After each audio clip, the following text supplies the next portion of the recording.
ಕನ್ನಡ ರಾಜ್ಯೋತ್ಸವದ ಈ ಪೂರ್ವಸಭೆ ಅಧ್ಯಕ್ಷತೆ ವಹಿಸಿದಂತಹ ಮಾನ್ಯ ಸಾಹೇಬರಿಗೆ ಹಾಗೂ ಎಲ್ಲ ತಮ್ಮೆಲ್ಲರಿಗೂ ಶುಭಾಶಯ ಕೋರುತ್ತಾ,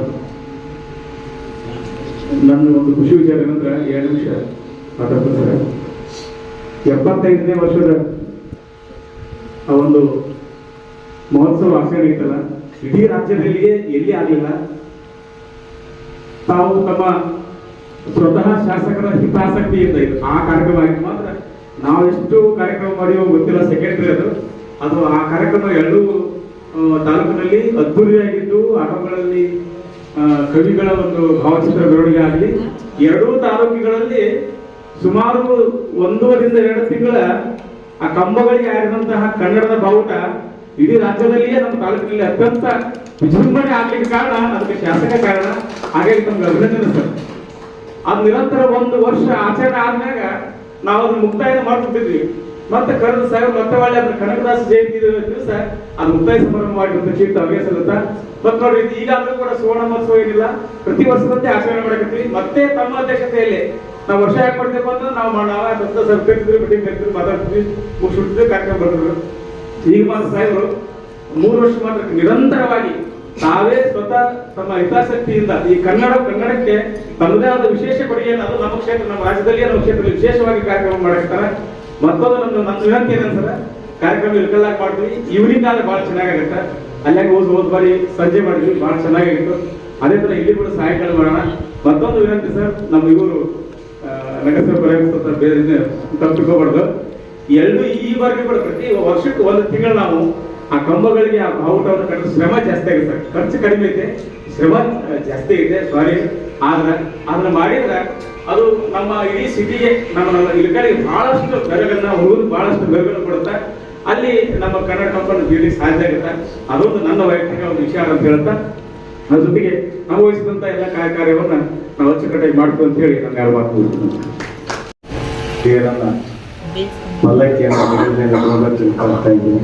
ಅದರಲ್ಲೂ ಕೂಡ ನಮ್ಮ ವಿಜಯಾನಂದ ಕಾಶ್ಯಪ್ಪನವರು ಈ ಕನ್ನಡ ಬಗ್ಗೆ, ಕನ್ನಡ ಸಮ್ಮೇಳನದ ಬಗ್ಗೆ, ಕನ್ನಡ ಪರ ಎಲ್ಲ ಕವಿಗಳ ಬಗ್ಗೆ, ಕನ್ನಡದ ಬಗ್ಗೆ ಎಲ್ಲ ಆಸಕ್ತಿ ಇದೆ. ಅವರಿಗೆ ನಾನು ಅಭಿನಂದನೆಗಳು ಹಾಗೂ ನಮಸ್ಕರಿಸುತ್ತೇನೆ. ಈಗ ಮಕ್ಕಳು ಪ್ರತಿ ವರ್ಷ ಶಾಲೆ ಕಾಲೇಜಲ್ಲಿ ಅವರು ಒಂದೊಂದು ಕಾರ್ಯಕ್ರಮ ಮಾಡೇ ಇರ್ತಾರೆ. ಅದಕ್ಕೆ ಅವರಿಗೆ ವೇದಿಕೆ ಕಲಿಸ್ಬೇಕಂತ ರಾತ್ರಿ ಉದ್ಘಾಟನೆ ಕಾರ್ಯಕ್ರಮ ನಂತರ ಭಾಳ ಸೆಲೆಕ್ಟೆಡ್ ಕೆಲವು ನೃತ್ಯಗಳು, ಸಂಗೀತಗಳು, ಆಮೇಲೆ ಮನೋರಂಜನೆ, ಜನಪದ ಹಾಡುಗಳು, ರಸಮಂಜರಿ ಕಾರ್ಯಕ್ರಮಗಳನ್ನು ಆಯೋಜನೆ ಮಾಡೋದು ನಮಗೂ ಕೂಡ ಖುಷಿ ಅನಿಸುತ್ತೆ. ಅದನ್ನು 2 ತಾಲೂಕು ಅಧ್ಯಕ್ಷರು ಸೇರಿ ಹಾಗೂ ಆಡಳಿತಾಧಿಕಾರಿಗಳು ಎಲ್ಲ ನಮಗೆ ಸಹಕಾರ ಕೊಡಬೇಕು. ಅದಕ್ಕೆಲ್ಲ ತಯಾರಿ ನಾವು ಈಗಿಂದನೇ ಮಾಡ್ತೀವಿ. ಬೇರೆ ಬೇರೆ ಸ್ಕಿಟ್ಗಳನ್ನು 10 ನಿಮಿಷ 15 ನಿಮಿಷಗಳನ್ನು ಸ್ಕಿಟ್ ಮಾಡಿ ಇಷ್ಟು ಜನಮನ್ನಾಗಲಿ, ಆಮೇಲೆ ಕನ್ನಡ ಪರ ಗೀತೆಗಳನ್ನಾಗಲಿ, ನೃತ್ಯಗಳನ್ನಾಗಲಿ ಇವನ್ನೆಲ್ಲ ವೇದಿಕೆ ಅವರಿಗೆ ಮಕ್ಕಳಿಗೆ ಕಲ್ಪಿಸಿಕೊಡೋದು ಅಂತೇಳಿ ವಿನಂತಿ ಮಾಡ್ತಾರೆ. ಹಾಗೆ ಕಲಾವಿದರು ಕೂಡ ಹೋದ ವರ್ಷ ಸಾಹೇಬರು ಹೇಳಿದಾಗ ಕೂಡ ಒಂದು ಮನೋರಂಜನೆ ಕಾರ್ಯಕ್ರಮ ಮಾಡಿದ್ವಿ, ಹಾಡುಗಳನ್ನು ಹಾಡಿದ್ರು, ಎಲ್ಲ ಅದ್ದೂರಿಯಾಗಿ ಮಾಡಿದ್ರು. ಈಗೂ ಕೂಡ ಅವರು ಏನು ಹೇಳ್ತಾರ ಅದನ್ನು ಚಾಚು ತಪ್ಪದೆ ನಾವು ಶಿಸ್ತಾ ವಹಿಸಿ ಮಾಡ್ತೀವಿ, ಅದನ್ನು ಗೆಲ್ಲಿಸ್ತೀವಿ, ಅದಕ್ಕೆ ನಾವು ಬೆಲೆ ಬರ್ತೀವಿ ಅಂತ ಹೇಳಿ 2 ಮಾತು ಮುಗಿಸ್ತೀನಿ. ನಮಸ್ಕಾರ. ನಾವು ವೇದಿಕೆ ಮೇಲೆ ಇರ್ತಕ್ಕಂಥ ಎಲ್ಲ ತಾಲೂಕು ಆಡಳಿತದ ಗಣ್ಯಮಾನ್ಯರು ಹಾಗೂ ಎಲ್ಲ ಕನ್ನಡ ಪರ ಸಂಘಟನೆ ಎಲ್ಲ ಅಧ್ಯಕ್ಷರುಗಳು ಎಲ್ಲರಿಗೂ ಶರಣು. ರಾಜ್ಯೋತ್ಸವ ಪ್ರಶಸ್ತಿ ಮತ್ತು ಈ ಒಂದು ಅದ್ದೂರಿ ಕಾರ್ಯಕ್ರಮದಲ್ಲಿ ನಾನು ಕನ್ನಡ ಜಾನಪದ ಪರಿಷತ್ ವತಿಯಿಂದ ನಾನು ಒಂದು ವಿನಂತಿಯನ್ನು ಮಾಡಿಕೊಂಡು ನಾನು 2 ಮಾತುಗಳನ್ನು ಮುಗಿಸ್ತೀನಿ. ಎಲ್ಲಿಯೂ ವೇದಿಕೆಯನ್ನು ಹತ್ತಲಾರ್ತಕ್ಕಂಥ ಕಲಾವಿದರು ಇರ್ತಾರೆ, ಬಟ್ ವೇದಿಕೆಗೆ ಬಂದಿರಲ್ಲ, ಅವರಲ್ಲಿ ಒಂದು ಕಲೆ ಇರ್ತದೆ. ಉದಾಹರಣೆ, ಒಂದು ತಂಬೂರಿ ಹಿಡ್ಕೊಂಡು ಒಂದು ಏಕತಾರಿ ಚೆನ್ನಾಗಿ ಹಾಡ್ತಿರ್ತಾರ, ಅವ್ರು ವೇದಿಕೆ ಅಂದ್ರೆ ಗೊತ್ತಿರಲ್ಲ, ಪ್ರಶಸ್ತಿ ಅಂದ್ರೆ ಅಂಥವ್ರನ್ನ ಕರೆದು ಆ ವೇದಿಕೆ ಮೇಲೆ ಸನ್ಮಾನ ಒಂದು ಪ್ರಶಸ್ತಿ ಕೊಟ್ರೆ ಆ ನಮ್ಮ ಕಲೆ ಅದು ಉಳಿತೈತಿ. ಅದು ಹೆಚ್ಚು ಅವನಿಗೆ ಒಂದು ಚೆನ್ನಾಗಿ ಬದುಕು ಮಾಡ್ಲಿಕ್ಕೆ ಒಂದು ಸಂತೋಷ ಕೊಟ್ಟಂಗಾಗತ್ತ. ಅಂಥವ್ರನ್ನ ಹುಡುಕಿ ಜನಪದ ಮೂಲ, ನೆಲಮೂಲ ಸಂಸ್ಕೃತಿ ಸಂಸ್ಕೃತಿಯ ಕೆಲವೊಂದು ಸೋಬಾನ್ ಪದ ಹಾಡ್ತಿರ್ತಾರ, ಅವ್ರು ಒಟ್ಟ ಬಂದಿರಲ್ಲ. ನಾಮಕರಣ ಮಾಡುವಾಗ ಚಂದಾಗಿ ಹಾಡು ಹಾಡ್ತಿರ್ತಾರ, ಅವ್ರು ಒಟ್ಟ ಬಂದಿರಲ್ಲ. ಅಂಥವ್ರು ಗುರುತಿಸಿ ವೇದಿಕೆಗೆ ಕರೆಯುವಂತ ಕೆಲಸವನ್ನ ನಾವು ನೀವು ಕೂಡ ಎಲ್ಲರೂ ಮಾಡೋದು. ಇದಕ್ಕೆ ಶಾಸಕರ ಒಂದು ಅದಕ್ಕೆ ಹೆಚ್ಚಿನ ಇದು ಇರಲಿ ಅಂತ ಹೇಳಿ ನಮ್ಮ ಎರಡು ವಿನಂತಿಗಳನ್ನ ಮುಗಿಸ್ತಾರೆ. ಅಧ್ಯಕ್ಷತೆ ವಹಿಸಿರುವಂತ ಆತ್ಮೀಯ ಹಿರಿಯರಾದಂತ ಶ್ರೀಯುತ ಡಾಕ್ಟರ್ ವಿಜಯನಾಥ್ ಕಾಶಪ್ಪ ಅವರು, ಹಾಗೆ ಅವಳಿ ತಾಲೂಕಿನ ದಂಡಾಧಿಕಾರಿಗಳು ಹಾಗೂ ವೇದಿಕೆ ಮೇಲಿರುವಂತಹ ಎಲ್ಲ ನಮ್ಮ ಆತ್ಮೀಯ ಹಿರಿಯರು, ಪ್ರತಿ ವರ್ಷದಂತೆ ಈ ವರ್ಷವೂ ಕೂಡ ನಾವು ಬಹಳ ವಿಜೃಂಭಣೆಯಿಂದ ಇಳಕಲ್ ತಾಲೂಕಿನಲ್ಲಿ ಕನ್ನಡ ರಾಜ್ಯೋತ್ಸವವನ್ನು ಆಚರಿಸ್ತೀವಿ.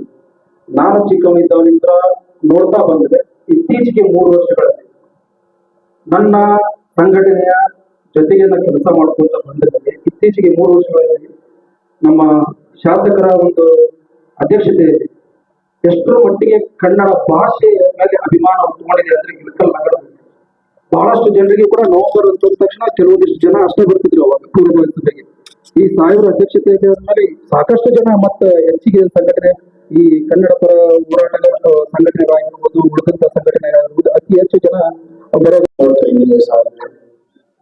ಕನ್ನಡ ರಾಜ್ಯೋತ್ಸವದ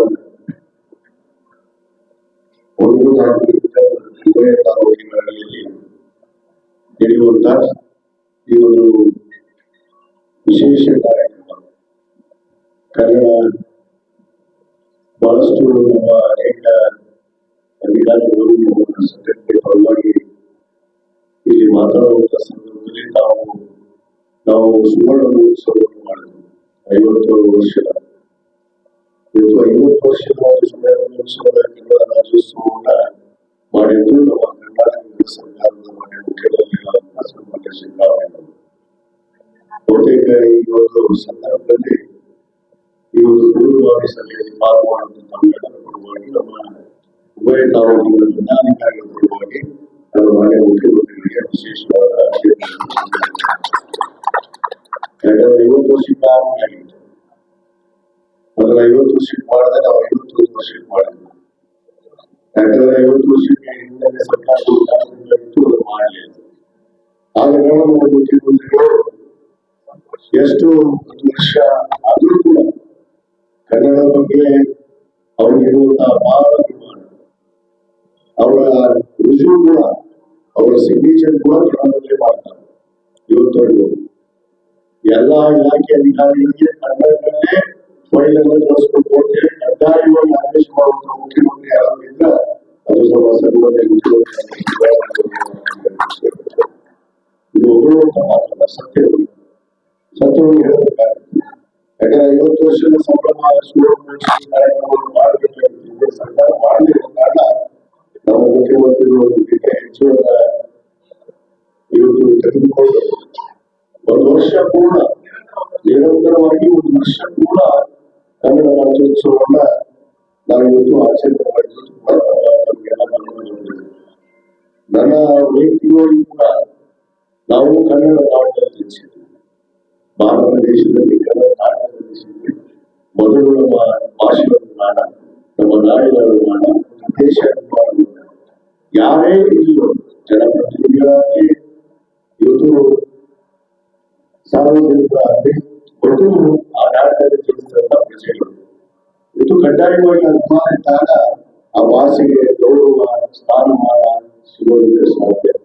ಆ ನಿಟ್ಟಿನಲ್ಲಿ ಆ ಒಂದು ಇವತ್ತು ಸುವರ್ಣ ಮಹೋತ್ಸವ ನಮ್ಮೆಲ್ಲರ ಸರ್ಕಾರ ವಿಶೇಷವಾಗಿ ಕನ್ನಡ ಸಾಹಿತ್ಯ ಪರಿಷತ್ತಿನ 2026 ಅಧ್ಯಕ್ಷರಾದ ಮಾಧ್ಯಮಗಳು ನಮ್ಮ ಮಲ್ಲಿಕಾರ್ಜುನ ಸಚಿವರಿರ್ಬೋದು, ಮತ್ತು ನಮ್ಮ ಅಶೋಕ್ ಪೂಜಾರಿರ್ಬೋದು, ನಮ್ಮ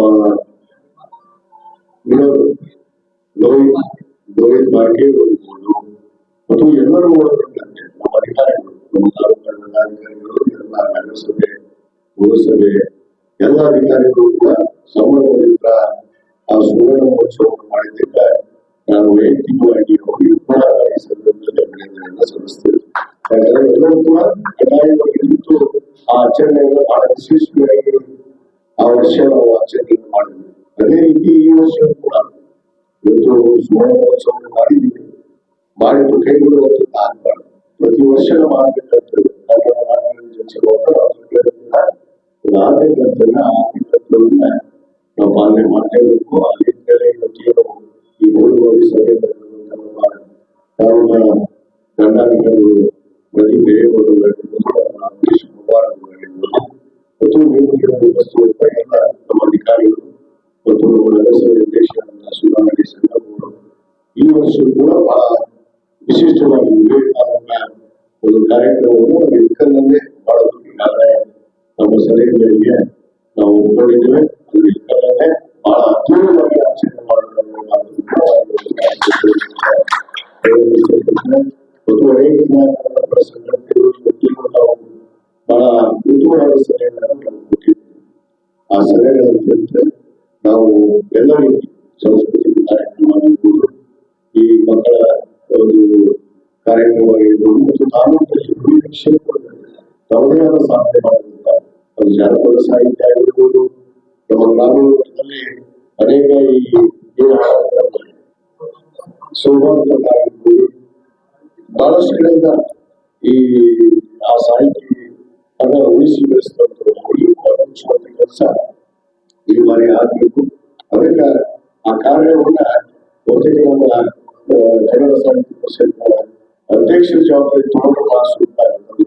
ಕೆಲಸ ಮಾಡಿ ನಮ್ಮ ಅಧಿಕಾರಿಗಳು ಕೂಡ ಮಾಡ್ತಾರೆ ಮತ್ತು ನಮ್ಮ ಕನ್ನಡ ರಕ್ಷಣಾಧಿಕಾರಿಗಳು ಕೂಡ ಕರ್ನಾಟಕ ರಕ್ಷಣಾಧಿಕಾರಿಗಳು ಕೂಡ ಮಾಡಬೇಕು. ಅದನ್ನು ನಾವು ದಂಡಾಧಿಕಾರಿಗಳಿಗೆ ನಾವು ಇದರಲ್ಲಿ ಅವರಿಗೆ ತಂದು ಮಳಿಗೆಯನ್ನು ಕೊಟ್ಟರೆ ಅವರು ಖಂಡಿತವಾಗಿ ಅವ್ರಿಗೆಲ್ಲರಿಗೂ ಭರವಸೆ ಕೆಲಸ ನಾವು ಮಾಡ್ತೀವಿ. ಈ ಇದನ್ನು ನೀಡುವಂತ ಕಾರ್ಯಕ್ರಮ ಕೂಡ ಒಂದು ವಿಶಿಷ್ಟವಾಗಿರುತ್ತೆ.